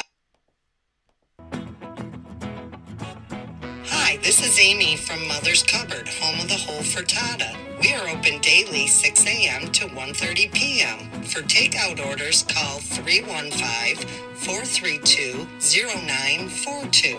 And tune in to Wake Up Call with Dan Tortora for our monthly food challenge and try our Wake Up Call signature menu item available 7 days a week.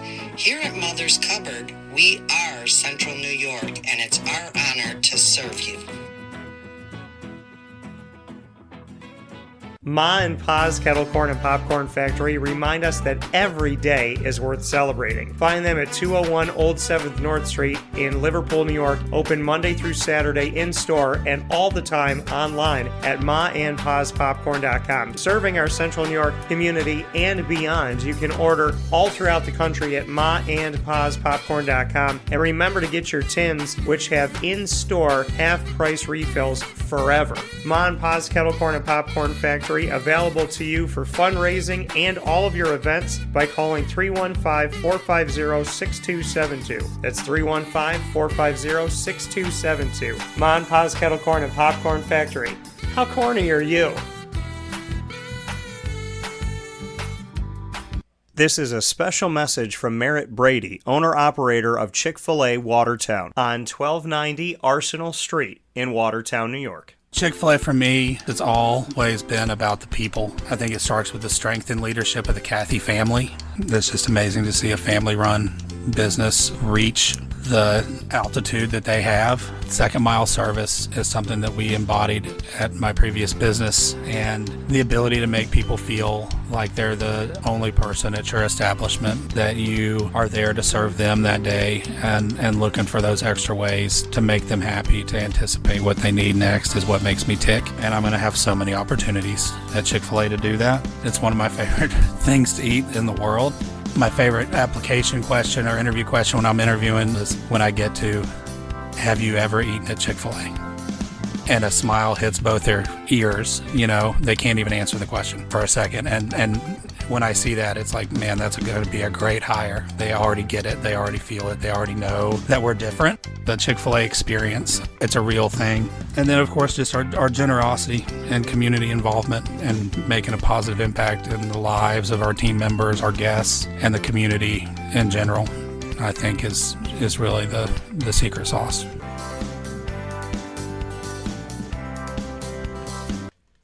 Welcome back here to Wake Up Call with Dan Tortora, where sports truly meets that thing called life. We appreciate you hanging out with us in our Thursday PJ Takeover. Papa Joe with me on Thursdays throughout the entire broadcast. Always love having him here on the show where sports meets life. So with that being said, we're going to jump into baseball as we're getting ever closer, folks. Believe it or not, it's August. And what comes after August? September. That means we're going toward the fall, which means we're going toward baseball playoff time. Papa Joe, what do you want to say about the Major League Baseball world as we get closer and closer to crunch time? Well, there's about 40 or so games left in the season, and I think things are starting to shake out a little bit now. The also-rans are going to be gone. There are some teams that need to play a lot better to make the playoffs, but we'll go through them and see how we stand. American League East, Baltimore's got a 74-47 record. As they've heard me here every week, Baltimore, big surprise this year, based off of what they did last year. Huge surprise, 74-47. Tampa Bay, who we really thought was going to run away with it at the beginning of the year, is 2 games back. And the infamous New York friggin' Yankees are 14 games out of it. Yeah. So they are toast. Forget about it. Central Division in the American League, Minnesota 63-59, Cleveland 4.5 back, Detroit 8 back. This division is not going anywhere. You've heard me say that too. Yeah. On the West, you got Texas at 72-49, Houston 2.5 back, and you got LA 12.5 back. My Angels are sorry again this year. Remember, Texas and Houston signed 2 future Hall of Fame pitchers for the end of the season. And Houston brings back Verlander. Texas has got Scherzer. Mm-hmm. Probably the AL and the World Series is going to go through this West Conference. I'm only saying that. National League East, you got Atlanta with the best record in baseball at 78-42. If anyone's going to challenge Texas and Houston, it's going to be Atlanta because they got the pitching. Everyone else's division is so far back you don't even worry about it. Mets, forget about it. Central, got Milwaukee at 65-56. They're just not playing up to potential. Their pitching is terrible. What can I say? They're my team, but it's too bad. You got Chicago and Cincinnati are 2.5 back. This is going to be a good race. Anyone from this team, from this league, can go farther. On the West, you got LA at 73-46. Everyone else is so far back, it's not worth talking about. You know, that's it for the teams. But when you start the players, some of these players are going to start playing for some bonus money paid by the general managers. But the hitters in the American League, we got Andrew Diaz is hitting 322. He's in Tampa. Bo Bichette, 321 from Toronto. Bichette's on the IL, so I don't think he's going to be playing for a while. And you got Otani at 306. Otani's leading in home runs with 42. Tucker from Houston's got 92 RBIs.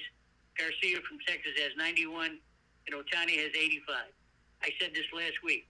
Otani has a slight chance of being a Triple Crown winner, and maybe even a Cy Young Award winner. So, I mean, what we're seeing with him is just extraordinary, and I hope you enjoy it because he's worth watching. In the National League, you got Arias from Miami. He's hitting 361. Remember, early in the year, we thought he was going to hit 400. Well, that's not going to happen. He probably won't even hit 350. But anyway, Freddie Freeman's at 337, and Ronald Acuna from Atlanta's at 335. Matt Olson's taken over the home run lead with 43. Alonso's got 36. Matt Olson's got 107 RBIs. Alonso's got 89. Matt Olson will probably be the National League most valuable player this year, hands down. No one else is anywhere close. For pitching, Zach Elford from Tampa's got 12 wins. There's 4 other guys sitting with 11, which is fine. Evaldi from Texas has got a 2.69 ERA. Garrett Cole, the only bright spot for the Yankees at 276. Maybe got a shot at the Cy Young Award winner, but I don't think so. His team is – Yankees are poor, Daniel. They're poor. Foss from Cleveland has 32 saves. Felix Bautista from Baltimore's got 32 saves. National League got Strider, Atlanta's got 13 wins. Walker from Philadelphia and Steele from Cubs also have 13 wins. Blake Snell, Tampa Bay's got a 2.65 ERA. Another person that's got away from Tampa Bay. Steele has a 2.79 ERA. He's got a shot to be a Cy Young Award winner. Doval from San Francisco got 33 saves. Diaz from Cincinnati's got 33 saves. That's it in a nutshell. And when these teams play at least 6 games a week, sometimes 7, next week we're going to see some X's marked out of the leagues where the players or the teams have no chance at all of making the playoffs, even as a wild card. So we'll see you next week. Yeah, and just to let everybody know, the Arizona Diamondbacks are a game and a half out of the wild card. Oh, my goodness. That's right. So with that being said, PJ, we're at 11 on the nose. Thank you so much. I'll talk with you soon. Thanks, bud. See you later. Bye. Take care. Coming here from PJ Papa Joe here on Wake Up Call with Dan Tortora, where sports meets life. Coming off of Papa Joe's thoughts and a nice rundown, as he always does, to give us a look at the league. I mean, for those of you that are a fan of any team inside of Major League Baseball, PJ always providing an analysis of every division, letting us know about pitching, hitting, as well as the standings. So I appreciate it so much that every week we have an opportunity in baseball season for Papa Joe to give us a rundown of what the league looks like and to do it in such a concise and well-prepared fashion. I always appreciate it. So, with that being said, the final note here on Major League Baseball, the Orioles are in first place of the American League in its entirety and in first place of the East. Behind them are the Texas Rangers, who lead the West, and the Minnesota Twins, who lead the Central Division of the American League. In the wild card, if it started today, Tampa Bay, Houston, and Toronto. Seattle is 1 game out. Boston is 3. The Yankees are 6.5. The Angels with Shohei Ohtani are 7. And the Cleveland Guardians are 8.5. Everybody else is double-digit games out of the wild card as of right now. In the National League, the Atlanta Braves lead everyone in the National League, and they also lead the East. So they're at the top. Second in the National League are the Dodgers of the West, and third are the Milwaukee Brewers of the Central, that have been fighting a very close battle within their division. If the wild card started today, the Philadelphia Phillies are the 4th team inside of the National League, so they're at the top of the wild card. Then the 5th would be San Francisco, and the 6th would be the Chicago Cubs. Just outside of that, we have the Cincinnati Reds and the Miami Marlins that are tied with the Chicago Cubs, so at any given time, the Cubs, the Reds, or the Marlins could jump into that final wildcard spot, including the Arizona Diamondbacks, who, as I stated, are only a game out of the wild card opportunity. The San Diego Padres in the same division as the Diamondbacks, which is the National League West, are 4.5 games back. The Mets, believe it or not, are 7.5 games out of the wild card. The Pittsburgh Pirates 8.5. The St. Louis Cardinals 8.5. The Washington Nationals 8.5. So everyone but the Rockies in the National League is less than 10 games out of the wild card, showing you just how closely contested this may be if some of the teams at the top trip and some of these other teams that are trying to come up the rankings continue to do so. The Mets are still alive. The Diamondbacks are still alive. The Nationals, the Cardinals, the Padres, all within less than 10 games out of the wild card. Colorado Rockies 16.5 games out of the wild card as they are in last place in the National League. That's not the same in the American League, where Detroit, the Chicago White Sox, Kansas City, and the Oakland A's are all double digits out of the wild card. Mathematically, the Detroit Tigers, hey, they're 12 games out. Chicago White Sox, 18.5. Kansas City Royals, 28 games out, which is not great at all. But the Oakland A's, 32.5 games out of the final wild card spot. Insanity. So, with that being said, on Wake Up Call with Dan Tortora, I appreciate you watching and listening today, and I appreciate your patience as technology is technology sometimes. Here on youtube.com/wakeupcalldt, facebook.com/wakeupcalldt, and on wakeupcalldt.podbean.com for those of you watching and listening worldwide. Once the shows go live, they jump into the archives, and you have the opportunity to connect with us on so many different channels: Amazon Music, Audible, iHeartRadio, iTunes, and Apple Podcasts, as well as Player FM, Podbean, Podchaser, Podvine, Spotify, TuneIn, and YouTube. All you have to do is go to any one of these channels and type in Wake Up Call with Dan Tortora, or one word, Wake Up Call DT, and you will find us on all of these channels, your favorite podcasting platforms. We look forward to connecting with you on all of these, and for you watching and listening and enjoying from anywhere in the world, any time of the day, any day of the year. And a big time shout out to all of our incredible partners in Central and Upstate New York that I cannot thank enough for being a part of our family. Many thanks to Carvel DeWitt, where I have my own Sunday, which is the DT Dolphin. You can get that any day of the week, any season of the year, including throughout the winter. The DT Dolphin, which is a great way to have fun today. Today is history. Today is the first day that any team will compete in a game for Lemoyne College, with Lemoyne being a fully fledged Division I institution.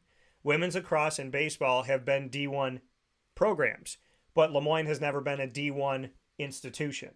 So today, history is made as the women's soccer team will be on the pitch this afternoon at the University of Maine, being the first game ever in the history of Lemoyne as a D1 institution. So today's a perfect day to celebrate with a DT Dolphin, which is my Sunday that I made with my connection and my love for Lemoyne. Mint chocolate chip, hot fudge, whipped cream, cherry, green and gold sprinkles, and a chocolate dolphin jumping out of the whipped cream. Head to Carvel DeWitt today at 4322 East Genesee Street to celebrate. The Wildcat Sports Pub, big time thanks to them. Great Lakes Honda City, Chick-fil-A Cicero and Chick-fil-A Clay, Ma and Pa's Kettle Corn and Popcorn Factory, Canine Campground Dog Boarding, 317 at Montgomery Street. The name of the restaurant is the name of the location, open Tuesday through Saturday for your dining pleasure. Pizza Man, Canine Camp Dog Daycare, Avicoli's, PB&J's Lunchbox, Chick-fil-A, Watertown, GG Cards and Breaks, if I didn't mention them, or if I did, I'm mentioning them again, and Mother's Cupboard, where I have my exclusive sandwich entitled the Cuse McMother. And the Cuse McMother, available 7 days a week from 6 a.m. to 1:30 p.m. at Mother's Cupboard exclusively. Bacon, egg, and cheese inside of 2 pieces of French toast. Pick it up and eat it like a sandwich. Cut it up and have it with some syrup. Available to you on 3709 James Street in Syracuse, New York. We'll take one final step aside, and we'll be back to wrap up the show right after this.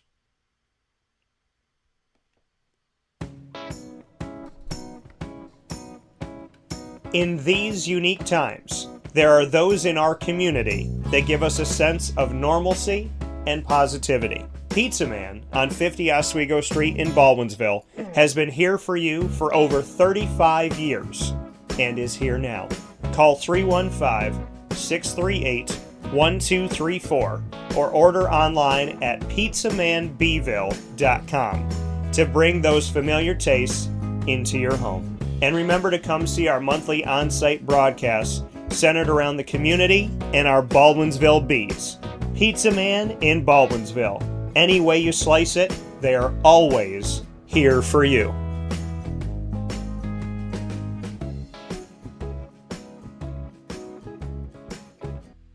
I'm George Townsend of Honda City with some good advice when buying a new car. The true cost of owning a new car is determined by the appraised value when you trade it. No vehicle appraises higher than a Honda. Next, look for low APRs and deep discounts. You also want low maintenance costs and great fuel economy. That's why my advice to you is to buy a new Honda. Looking pre-owned, visit our Honda Certified Used Car Center. Honda City, 7140 Henry Clay Boulevard, Liverpool, or HondaCity-CNY.com. It would be a pity if you don't shop at Honda City. Our corporate purpose at Chick-fil-A is to glorify God by being faithful stewards of all that's entrusted to us and to positively influence all those who come in contact with Chick-fil-A. And what became increasingly clear from our success in Cicero is that people love Chick-fil-A. And also I think we recognized that, we had a great opportunity to grow the brand and grow our platform. I felt incredibly grateful when I was selected to be a Chick-fil-A operator. I think what it's meant for me, what I've come to realize on a very deep level is that this is a calling for me. It's not a career. It's not a job. The Lord called me to be a Chick-fil-A operator and to use these restaurants to glorify Him and to positively influence other people. I'm blessed. I'm very blessed. Head to Chick-fil-A Clay on 3974 State Route 31 in Liverpool, New York. Welcome back here to Wake Up Call with Dan Tortora, letting you know that we are very proud to be the exclusive multimedia marketing partner of your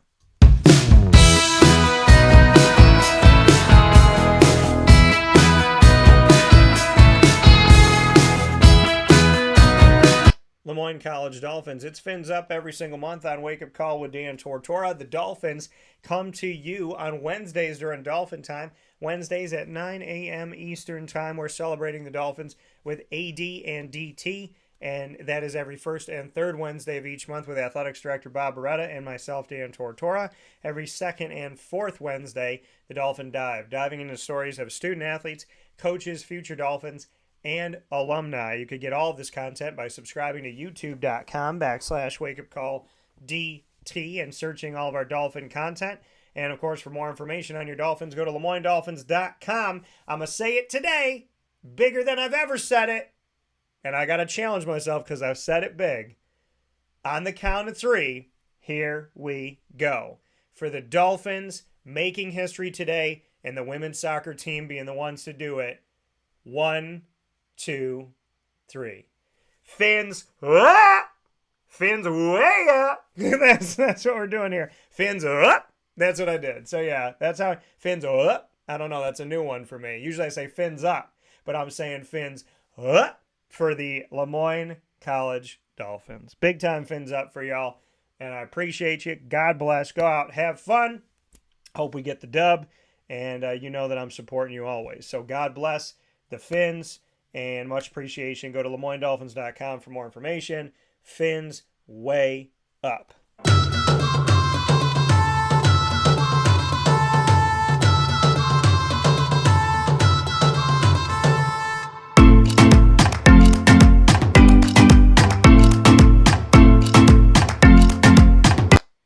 The Bryant and Stratton College Bobcats of Syracuse are exclusive multimedia marketing partners with Wake Up Call with Dan Tortora. You can hang out with the Bobcats for the Bobcat Buzz every single month on Wake Up Call with Dan Tortora, where sports truly meets that thing called life. The Bobcats with us, student athletes, coaches, and administration throughout the year, making history with the Bobcats, doing uniquely cool opportunities that I've never done with anybody else in 19 plus years of broadcasting. I love making it unique and special because that's what Bryan and Stratton College of Syracuse truly is. Check out the Bobcats by going to youtube.com/wakeupcalldt and clicking subscribe. For more information, go to syracuse.bscbobcats.com. And as always, go Bobcats.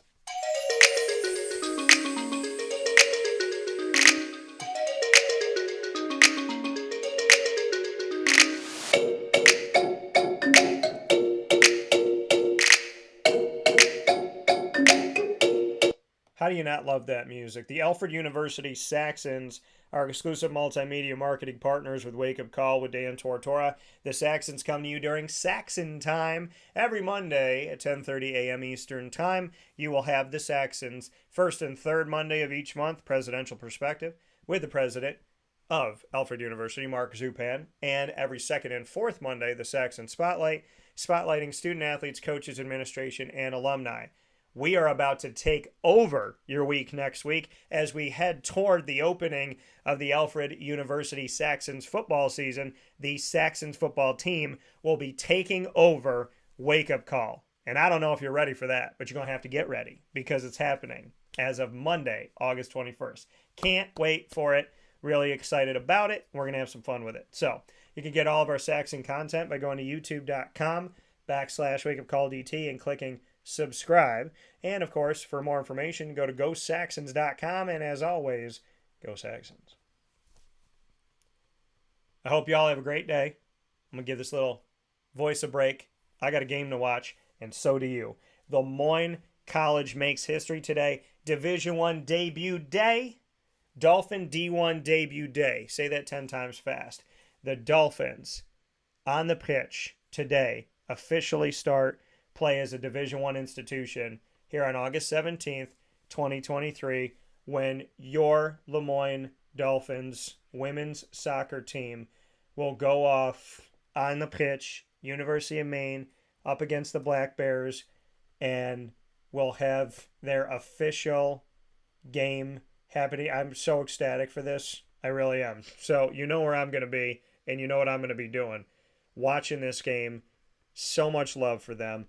And I just want to give everybody the information here. I'm going to share it on social media as well, so y'all have it. But the game is at 1 p.m. Eastern Time today, and I'll send the link so that you can watch it and support your Dolphins from wherever you are all around the world, just like you support me here from all around the world on Wake Up Call.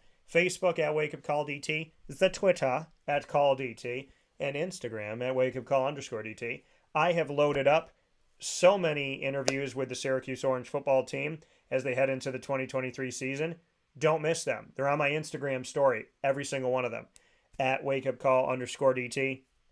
Definitely make sure you check them all out. A lot of great stuff, including a very heartfelt discussion on faith and God and journey and adversity with Dan Villari, who came from Michigan to Syracuse in the transfer portal and then went from quarterback to tight end. You don't want to miss this story. I'm ecstatic, and I'm very blessed and thankful and grateful to God and to Dan that we get to share this on Wake Up Call. Don't miss it. It's all on our social media, and so are all of our conversations with Syracuse. Big time thanks to Papa Joe. Much love to you. Inside of MonPazPopcorn.com's What's Poppin', your snack capital. There is nowhere else you should go in Central and Upstate New York when you need to snack. Okay? They got snacks for games. They got snacks for road trips. They have snacks for vacations. They have snacks for binge watching shows. The perfect snack place for you is Ma and Pa's Kettle Corn and Popcorn Factory. 201 Old 7th North Street in Liverpool, New York. We'll see you there. And in the meantime, God bless. No stress. Do your best. We'll talk soon. And by the way, big shout out to my family. I love you, Mom. I love you, Dad. I love you, baby Donna. And, of course, I love my brothers and my sisters out there, my nieces and my nephews, my godson Noah, and all of the incredible people that help to make my dream even more amazing and even more sweet every single day. I love you, I appreciate you, and I can't thank you enough. God bless.